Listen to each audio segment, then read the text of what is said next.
Good afternoon, everybody. My name is Donna Feazell, and I'm your host of Donna's Edge Television, radio, and podcast talk show. Thank you so much for watching every day, Monday through Friday, as we get to ride home with each other. Been doing this for 21 years, and I've loved every second of it. It's been so much fun. I have Rick Staines with me right now, and Rick is a good friend of mine and been known each other for a long time. Rick, you are a security specialist. You do all kinds of really neat things. Let's talk about your career and what you're doing right now. What am I doing right now? Sitting in an office in Michigan, working on lots of different stuff. I don't just do security. I do run the executive protection for the company for clients. But I'm basically what they call an enterprise manager. So I'm a project manager. So basically what happens is when sales have done their job and introduce us to the client, we take the client all the way through until we hand them off to the field. This is prior to like industrial action or a strike. So my job is to help build the relationship between the client and us and hand them over to the field so that the field can actually do a very, very good job. Apart from that, I also do bits of marketing and whatever else they throw my way. Mm-hmm. Oh, marketing is a little different than it used to be, though. There's a time you get into I'm sorry. I'm done working here. I'm working because I've got a call in miss here as I'm talking. Oh, like that ear. So everything is a little different than it used to be. Back in the day, I used to work for GTE, and so I was with them for a long time, and I handled the corporate and the government accounts. And it was a lot easier to get into a company and talk with them about doing business with you. Now it's just a little bit different because several different things have happened. 911 changed it big time, and then COVID. It was almost like a suicide to anybody who is in the business world. I mean, it's just terrible, terrible things to do. What are you finding? Are you finding the same issues that I found throughout the years? I mean, I'm pretty lucky. We work for a very good company who managed to get through COVID, and actually we did pretty well. We made some money during COVID just because of the job we do. Yeah. But it did change the whole of the whole work ethos.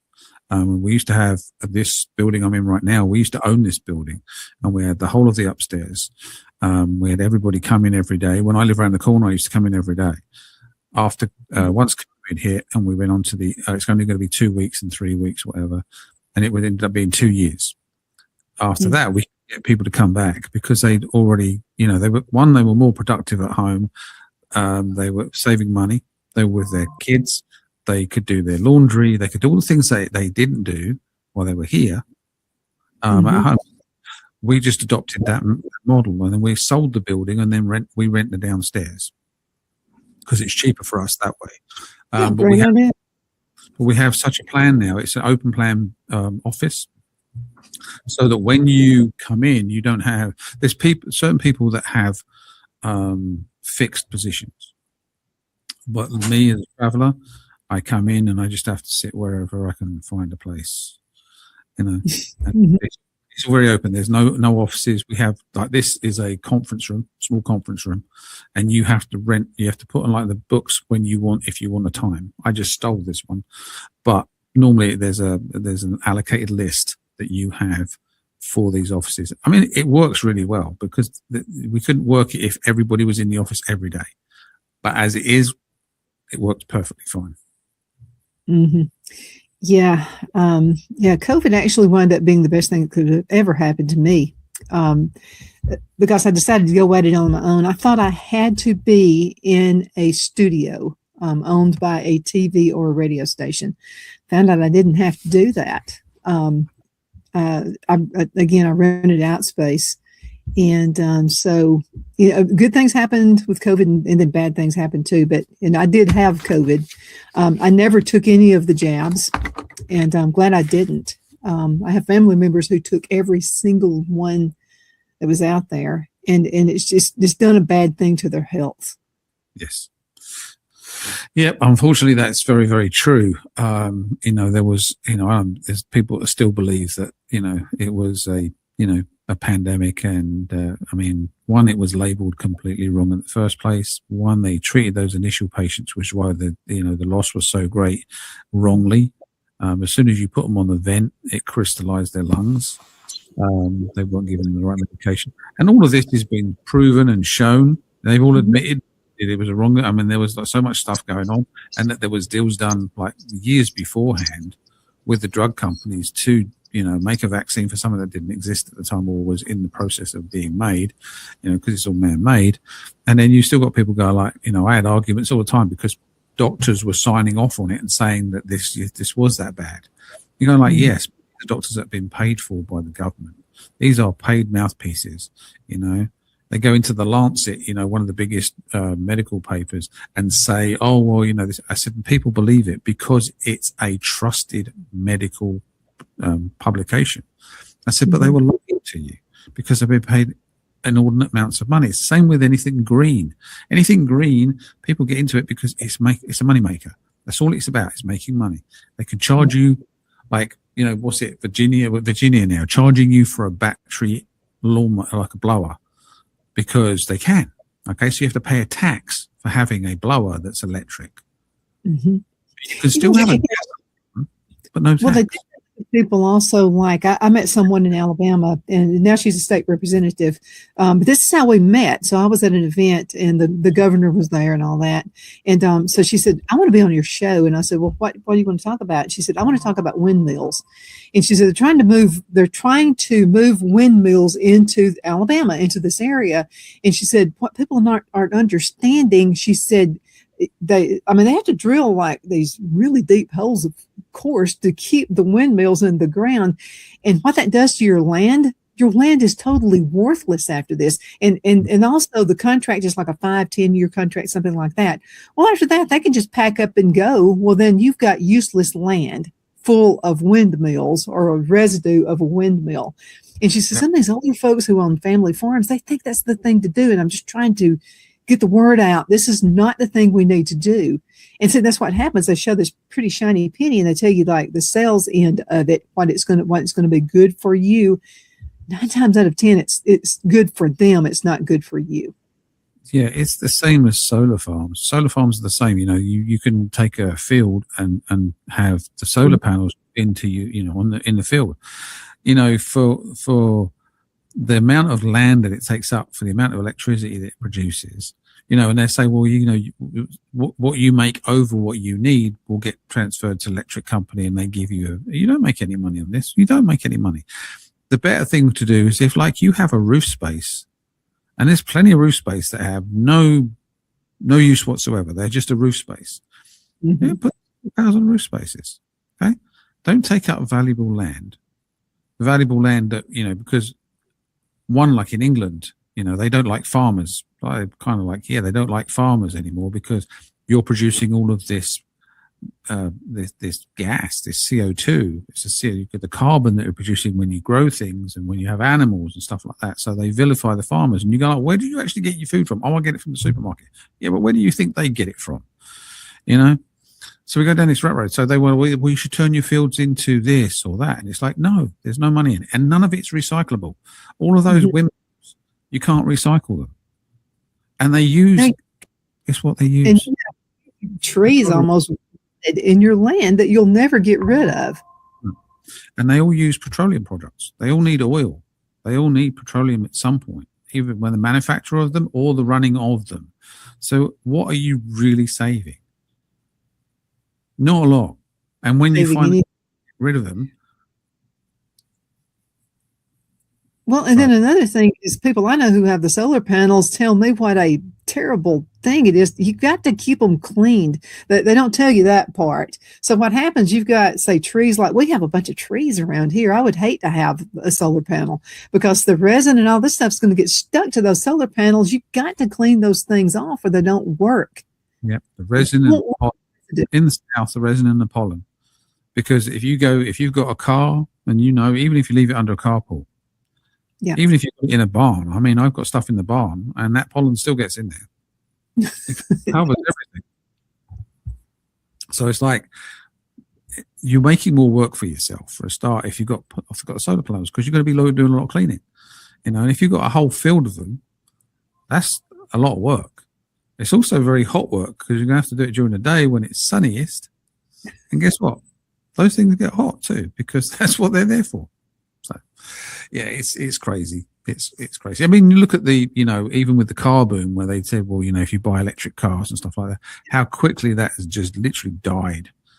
Because now, I mean, you could sell these cars because you were giving people, cutbacks and, tax breaks and whatever else. And then the government, in their infinite wisdom, local government, whether it be federal, local government, worked out that they weren't making any revenue from these because they weren't taxing them the way they tax normal drivers. So now they're bringing in, like in California and Britain, it's like a mileage tax. So because they can track it in an electric car. Yeah, it's easy. So now every mile you drive, you're getting charged for it, which is another added cost on top of already the most expensive, like petrol. And petrol, and they go like, well, I don't use petrol. Yeah, but you still need some kind of oil or petroleum product to power the power stations, or coal to power the power stations, so that you can charge your car up at home or at a charge point. Because this stuff's not just there. It has to come from somewhere. Let's talk common sense for just a minute. Okay, so I'm going to educate folks because I was in the corporate world for a really long time. So this is what I picked up on. Okay, so when anyone from the government or a boss from your corporate world, whatever, if they come to you and they tell you that, I'll just give you the little scenario here. So my boss comes to me one day and he said, hey, I want you to come to my office. I want to talk to you about something. I said, okay. He said, congratulations. And he held his hand out and he said, congratulations. And I said, for what? And he said, for your promotion. I said, what promotion? I said, I'm not trying to get a promotion. I'm happy with what I do. And he said, well, you've got a promotion. And I said, well, then what is it? And he said, you're a commercial account executive. And I said, what does that mean? He said, you're calling on government and corporate accounts and you'll make commission. And I said, that's what I'm doing now. And then I said, wait a minute, you're cutting back my commission, aren't you? And he said, no, it's nothing like that now. It's nothing like that. Well, what happened was I had to make like 20 sales or something like that. Well, I had to like double that to make any commission. And I said, wow. So you think you can tell me that I'm a commercial account executive and I'm going to fall for that? I didn't fall for that. So be careful when somebody comes to you guys and they say, it's for your good. You need to do a little research on it. It's probably not for your good. It's for their good. Yeah, I've had this where I've been given like a job. It was here, and and honestly, for the company that I work for, I'd do anything. I mean, I have no problem doing whatever they ask because they've been good to me. They're super, super, super good to work for.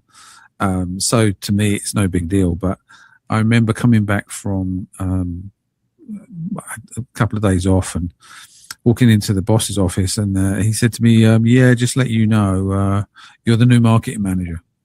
I'm like, oh, okay. He goes, do you know anything about marketing? No, not a clue, but I guess I'm going to be learning. He went, right, okay. That's all I need to know. Because our marketing manager just quit that morning. So he just said, well, Rick can do it for a year. And I did it for a year until they could get a replacement. And it was one of those things you get thrown in. Yes, the first meeting I had, I messed it up. I didn't have the right software on my PC. I didn't have all the things, and he told me not to mess it up in no uncertain terms for like 2 weeks. He kept telling me every day, "Don't mess it up," but he was using bad words. So when I did, he just slammed his computer shut, just told everybody to go, get out of the room. He messed it up. And so the next 15 minutes, I had the IT manager come around and he goes, yep. He goes, you got to choose between your tablet computer or your desktop computer because Greg says that you're not competent enough to work the two. So I said, well, I'll keep my desktop because I've got all my software in there. And he took my Surface. So about an hour later, I bumped into the son of the owner and he goes, did you get your Surface sorted out? I'm like, no. Greg took it off me. He goes, go see Kevin. Tell him to give it to you back. I'll okay it. So I went and got it back. Went to California like I was supposed to be. I was gone back like 3 weeks. Came back, and literally the next day was going to be the next marketing meeting. And I walked into my boss's office and said, so how are we going to do this? He goes, what do you mean? I said, well, I could put my desktop on a trolley, wheel it in there, cable it all up and run it from that, or I could go old school and just use a flipboard. He went, just have your Surface back. I'm like, I had it back the day that you took it off me, and I've been in California using it. He goes, just get out of my office right now. Because for me, it's a win-win. It's a win-win. But it was a big learning curve for me. But that's whatever you can do, make yourself valuable. Yeah, there you go. We've got to go into a commercial break, and we'll be right back in just a few minutes. Everybody hang in there. Twin City Used Car Sales has been serving drivers in the Northeast Alabama area for years with a quality selection of late model used cars, SUVs, and pickup trucks. On top of our extensive selection and competitive prices, we offer professional auto financing services for used car buyers of all credit levels. Whether you've just begun your search or you're ready to secure your next vehicle, at Twin City Used Car Sales, you will drive away with the vehicle of your dreams. The sales and finance staff at Twin City Used Car Sales looks forward to serving you, and you can apply for financing online before your visit to our used dealership in Gadsden, Alabama. Check us out on the web at twincityusedcars.com or go by our location at 901 First Avenue, Gadsden, Alabama. We sincerely look forward to serving you.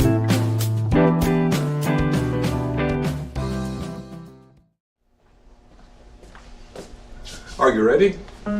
We all wonder what tomorrow will bring, but the future lays itself at the feet of the prepared and surrenders to the will of the persistent. It's not easy, but today shapes you so you can shape tomorrow. With Northeast Alabama Community College, when the future asks if you're ready, you can answer yes. Begin your future at Northeast Alabama Community College. Donna's Designs offers a line of handmade memorial, wedding, and keepsake jewelry that launched back in 1970. I'm a self-trained jewelry designer, and I will work closely with you to create unique designs you can love and treasure for years to come. Whether that be flowers that were used in a funeral arrangement or stones you found on the beach at a memorable trip, call me at 256-659-4319, and let's think of the possibilities. You know, finding the right home isn't just about bedrooms and square footage. It's about comfort, security, and the feeling you get the moment you walk through the door. That's why so many families across Greenwood and the Lakelands area trust Jenny Ferguson with Keller Williams. And I'll tell you from personal experience, Jenny was my realtor, and she truly cares about her clients. Jenny takes the time to listen, to understand what matters most, and to guide you every step of the way, whether you're buying your first home, upgrading, or ready to sell. Because this isn't just a transaction, it's your life. With local knowledge, personal care, and a commitment to getting it right, Jenny Ferguson makes the process simple and even enjoyable. So if you're thinking about buying or selling, now's the time to make your move. Call Jenny Ferguson with Keller Williams in Greenwood today and take the next step toward a place you'll truly love coming home to. Good afternoon, Sunshine. Medical Minute brought to you by Dr. Chuck with Lakeland's Chiropractic, where an ounce of prevention is worth what? A pound of cure. So what is the Beamer? Okay, now the Beamer uses very gentle pulsed electromagnetic signals. This will stimulate healthy muscles, and it supports the temporary blood flow. Now let's talk Beamer and circulation support. Now the Beamer gently supports natural circulation in healthy muscles. Now that's what I call natural health. Thank you so much for watching your Medical Minute, brought to you by Dr. Chuck. You know who he's with. He's with Lakeland's Chiropractic, where an ounce of prevention is worth what? A pound of cure. I hope you have a super duper awesome rest of the afternoon. You take care. Good afternoon. We are back. My name is Donna, and I am your host of Donna's Edge television talk show. I wanted to show you something. Rick, remember this? This was the original mugs we had 21 years ago. I have one. You did send me one eventually. Yeah. It took about 20 years, but I did send it to you, right? It was 20 years too late, but that's okay. I think Did you ever look at it and say, I wish we had those days again? I do. I mean, to be honest with you, it was good. For me, it was good fun. I mean, because you were live, that was kind of like where it was like good. It was good fun because you had to be very careful and very strict with yourself, and it gave you an edge. It gave you an edge. And I used to love the fact that you went on live. You know, people go like, how'd you deal with that? I'm like, you just be professional, concentrate, you know. You can have a laugh doing it. I mean, we had a laugh doing it, but, you know, at the end of the day, you're there, you know, performing a service. So be professional. And that's, I thought it was a lot of fun. It was just, those were good days. It was definitely a good thing to do. It was definitely a good thing to do. One of those things that, you know, over time, it's helped me with work. It's one of those things because people are always, they're scared to get in front of cameras. And I'm like, I'm not scared in front of a camera. Okay. It's a camera. And now I'm lucky enough that I can like view it and do what I need to do. And then I can go back and say, well, I need to do that again. And I just need to just like slow down here or speed up here or get this right, you know.